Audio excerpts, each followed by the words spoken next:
Hello viewers, আশা করি সকলে ভালো আছেন। সরস্বতী পূজার জন্য হোক বা যে কোনো পূজার ভোগে এই সহজ মিষ্টি খুবই ঝটপট তৈরি করতে পারবেন, আর এই মিষ্টি দীর্ঘদিনের জন্য সংরক্ষণও করা যায়। নমস্কার, আমি মৌ, আপনারা দেখছেন মৌয়ের সাথে রান্নাবান্না। আজকের রেসিপিটি ভালো লাগলে লাইক দিয়ে শেয়ার করে দেবেন, আর আমাদের চ্যানেলটি সাবস্ক্রাইব করে বেল নোটিফিকেশনটা অন করে রাখুন। এতে যখনই আমরা নতুন রেসিপির আপলোড দেব সবার আগে আপনাদের কাছে পৌঁছে যাবে। ফ্রাইং প্যানে দিয়ে দিলাম 2 চামচ ঘি। এখানে আমি গাওয়া ঘিয়ের ব্যবহার করেছি। ঘি ভালো মতন গরম করে নিয়ে আঁচটা কমিয়ে দিতে হবে, আর ভেজে নিতে হবে এই 4 মগজদানা। 2 টেবিল চামচ মতন আছে।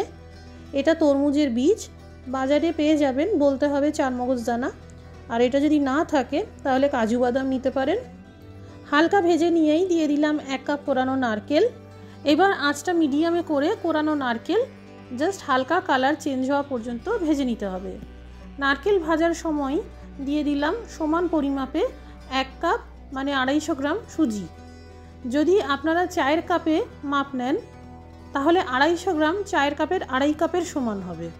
এখানে আমার মেজারিং কাপের সাইজটা চায়ের কাপের থেকে একটু বড় আছে। সুজি ও নারকেল ভাজার পর দিয়ে দিলাম 10 টাকা দামের এই গুঁড়ো দুধের প্যাকেট। পরিমাণে প্রায় 40 গ্রাম মতন আছে। আপনারা গুঁড়ো দুধের পরিবর্তে খোয়া ক্ষীর দিতে পারেন। এবার যে কাপের মাপ করে নারকেল ও সুজি নিয়েছিলাম ওই একই কাপের মাপ করে তরল দুধ দিয়ে দিলাম। 1 কাপ নারকেল কোড়া আর 1 কাপ সুজি মিলিয়ে হয় 2 কাপ, তাই সম পরিমাণে 2 কাপ দুধ দেওয়া হলো। এখানে আমি রুম টেম্পারেচারে রাখা দুধের ব্যবহার করেছি, ঠান্ডা দুধ দেবেন না।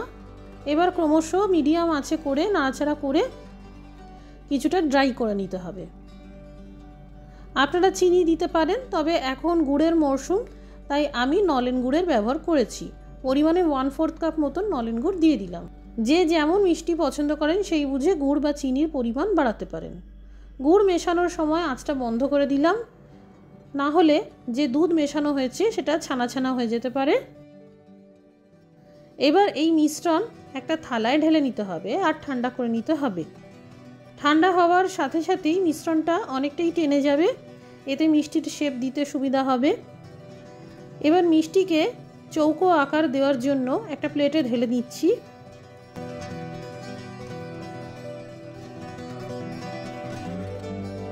মিশ্রণ এইভাবে চারদিক থেকে আর ওপর থেকে একটু চেপে চেপে চৌকো করে নিতে হবে, যাতে মিষ্টিগুলো সমান সাইজের তৈরি হয়। এই সময় মিশ্রণ গরম না থাকলেও চলবে। শেপ দেওয়া হয়ে গেল। এবার কিছু পরিমাণ আমন্ড বাদাম কুচি ওপর থেকে এইভাবে ছড়িয়ে দিচ্ছি। আপনারা খোয়া ক্ষীরের গুঁড়ো বা পেস্তা কুচি দিয়েও সাজাতে পারেন।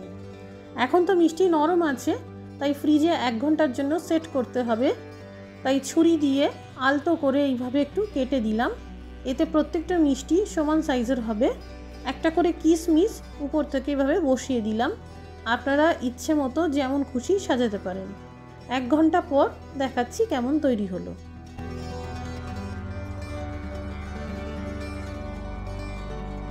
এই দেখুন 1 ঘন্টা হয়ে গেছে, মিষ্টি কত সুন্দর সেট হয়ে গেছে। খুব সুন্দর তৈরি হয়েছে মিষ্টিগুলো। এইভাবে বানিয়ে আপনারা ফ্রিজে 2 সপ্তাহের জন্য রেখে দিতে পারবেন আর খেতে পারবেন।